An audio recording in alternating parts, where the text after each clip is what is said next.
And we're back with a channel update. Now, I haven't done one of these in God knows how long. Well, okay, I could look that up. June. June was when I last did a channel update, which is a long, long time ago. A lot of things have happened since then.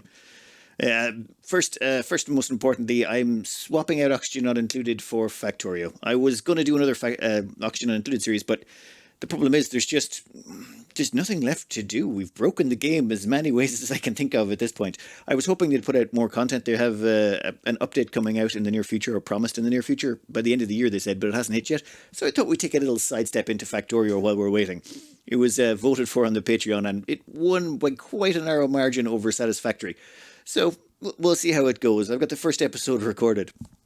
And while I was recording it, I basically just hit random on the map a bunch of times, and we started off annoyingly in a desert. And I don't know if you've ever played Factorio, but when you start in a desert, your pollution travels away further because it doesn't get absorbed as quickly, and it just makes things awkward. And I just thought I'd mention why I sort of like to go random too much and then live with the consequences. Like many times during Oxygen Not Included, I've done something dumb, something's broken, and instead of just reloading, I live with it and try and fix all the problems.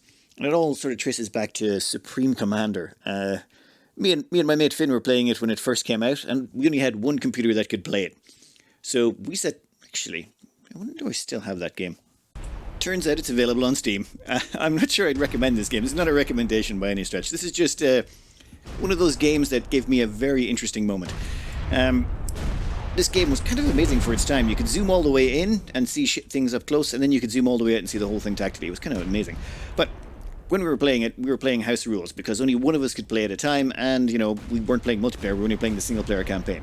So what you do is you'd play one mission, and you try and complete it. If you completed it, great. The next mission went on to the next person, and so on and so forth. However, if you died during your mission, as in you couldn't complete it successfully because you got wiped out or you failed, then you had to pass it back to the other person. And then they got to do the mission, but they had just seen you play. They had all of your knowledge, so they knew the pitfalls to avoid, which meant if you lost, you could end up in a horrible position of, losing, and then the other person gets to play that mission and finish it, and then you get to play the next new mission, but of course you don't know what's happening, and you could end up dead again. Then this happened. Yeah, this game had this annoying habit of expanding the map, and in this instance they expanded the map right along here, and this has been a naval mission up to this point, and then all of a sudden the map's expanded to the north, and this giant army came in. Yeah, this was not good, because the game had tricked you. There's a few defensive emplacements here, but they're tiny. They can't do anything. And that thing there, that's a tier 4 experimental Monkey Lord spider bot with a giant death laser thing on the front of it. One of those is effectively a small army. And yeah, there was like 3 of them. There's only 2 in this, I think. That it's probably because this save was on medium. I just downloaded a save off the internet to have a look. Now, yeah, so I'm panicking. Now, up until this point in my life, I've been one of those people who'll just, I'm a save scummer. I would have just went, this is going to happen. I would have reloaded a save to just before this point, came back in, and instead of wiping this out, I would have built myself some ground defenses, maybe put in a nice defensive line, and made sure I had a perfect game. You know that perfect game feeling? That's what I wanted. But I couldn't. House rules were in effect. So I'm panicking and freaking out, and then I remember I've built nukes. However, by the time I have realized I've built nukes, the game has sort of moved forward quite a bit, and these spider lords are moving deeper into my base. So I have to sort of lead the targets. And by say lead the targets, I mean launch nukes. Close friendly fire support, I think, or friendly fire, I think it's called. Yeah, something like that. It was not going to be good. I basically had to nuke myself and a whole chunk of my base just to make sure I killed the enemy. Because if I failed, I was in a lot of trouble. Namely because, well, I wasn't going to have anything left after this. Oh my god, you can actually see all that just blowing up everything around it. Those spider lords were amazing. It literally destroys buildings by walking on them. Yeah, those things are beautiful. But anyway, it seems they're not immune to nuclear hellfire, though.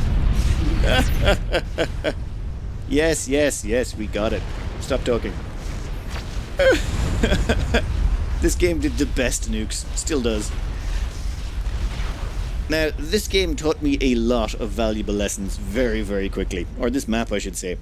One, if I had not have been playing on the rules if we didn't have the house rules we had, I simply would have reloaded this map. I never would have thought about it again, and this map would have just been one of another dull series of maps in this game. The missions in this were not exactly too exciting, to be honest. So, the house rule, the one where I couldn't reload, it forced me to adapt really quickly. I had to think, and my brain was suddenly put out of its comfort zone. And it was good. Also, I learned that I could nuke my own people. I stopped playing for perfection from that point onwards and started going for good enough and having fun. There is the odd game I've played, or the odd moments in games where they teach you something that you drag on to other things.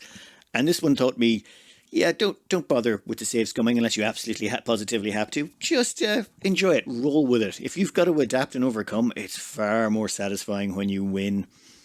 Also, I think my attempts at getting the perfect game for so long and trying to always save scum, it's left me with a lot of bad habits. Might be why I make so many mistakes. Well, that's my theory. That's my theory. Also, I think was the final lesson. Yes, if you're not willing to call nuclear fire down on your own position, you're not willing to win. You got to be willing to make some sacrifices.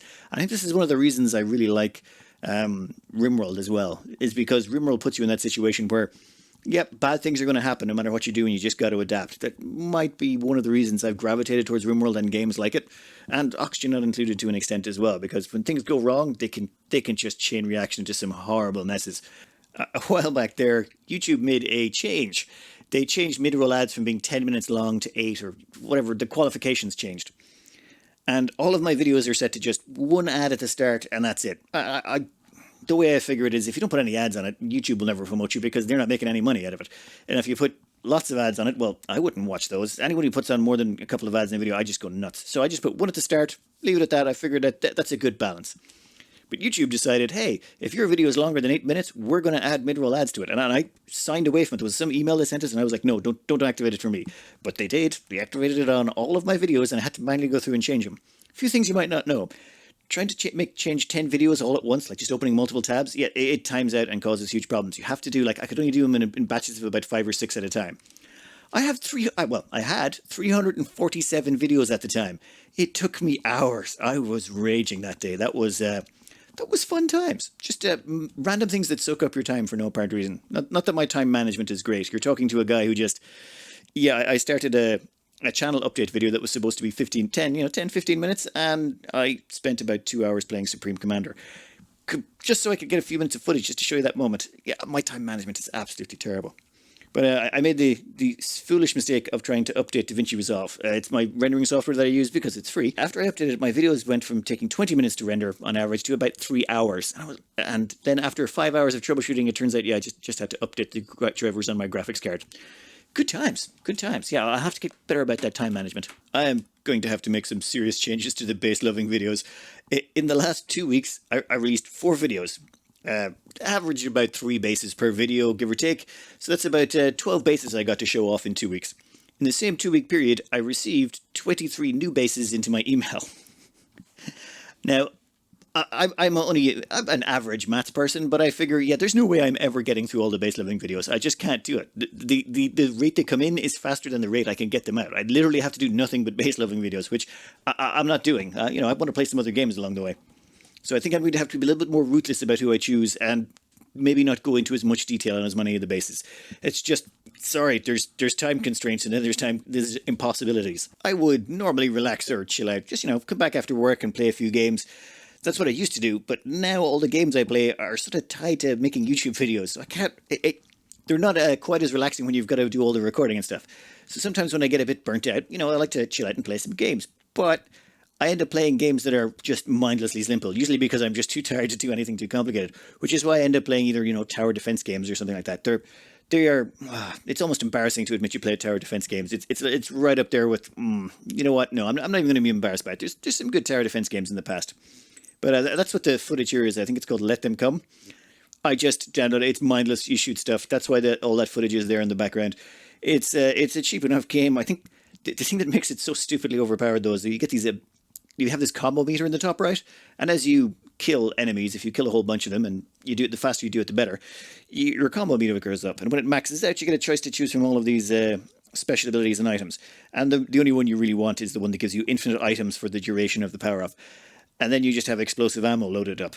You can then fire as much explosive ammo as you want, and nothing survives. It's insanely powerful. And of course, because you're killing everything so quickly, your meter keeps going up really quickly, which means you get more power-ups and more power-ups. Now, you can't get the same one twice, but it does mean by the time the infinite items things wear off, you usually have stacked a whole bunch of bonuses on top of you. That means you'll quickly get a few more combos and hopefully get another items thing. It's mindless fun, but very enjoyable. Anyway, I will cut out the channel update here. Monday and Wednesday will be Factorio. Tuesday and Friday will be Rimworld as usual. I know we fell way out of sync when we were late game in that 141 dupe base challenge. Oh my god, it took so long to do an episode. Not just because of the difficulty, it was more just the actual slow movement of the dupes in the map itself. It took forever to get anything done. And combined with that the Rimworld episodes were taking a lot longer because it was much late to game as well. Oh man, I could not keep it up. But you know, we're doing that tribal challenge, or the tribal challenge in Rimworld, where we're moving around so much, and that's actually much faster to film. I think there's only a smaller amount of pawns, and it makes it much more intense, but faster. Now, Factorio, or Cractorio as it's called, I'm not sure. That thing could be a huge time sink. We'll find out, but you know, I want to give it a go. It won the vote. The patron, by the way, has gotten completely out of hand. I can't drink that much whiskey, eat that much chocolate, and consume that much potatoes. That's too much of a budget. Well, theoretically I could buy a really expensive bottle of whiskey, but yeah, not I wouldn't do that. Not a chance in hell. That's just a waste of resources. So I think I'm going to have to start adding other essentials onto the list, like bacon, butter, cheese, eggs, tea, of course. But after that, I'm not even sure. Like, even if I add all those to the list, I'm not sure I'll be able to, like, let's just say most of my hobbies are now being taken care of entirely by my patron. It's absolutely mental. Thanks very much to everyone who's supporting it. We may lose a few of you, I presume. I know some of you there entirely for the auction unincluded, which we won't be doing for a while. So if you gotta go, no worries. And now I'll show you the credits. Siobhan was doing a jigsaw puzzle, and I asked her to take a picture every 10 minutes as she was doing it. And then she eventually got the hang of it, and she sent me on a video there a while back. So I'm just going to show you that in the credits, because it reminds me entirely of when I'm doing one of those builds in auction not included. And I'll take like a few seconds of footage every so often as it goes through the build and it builds up. It's like that, but with a jigsaw puzzle. Anyway, I hope you enjoyed, and good luck.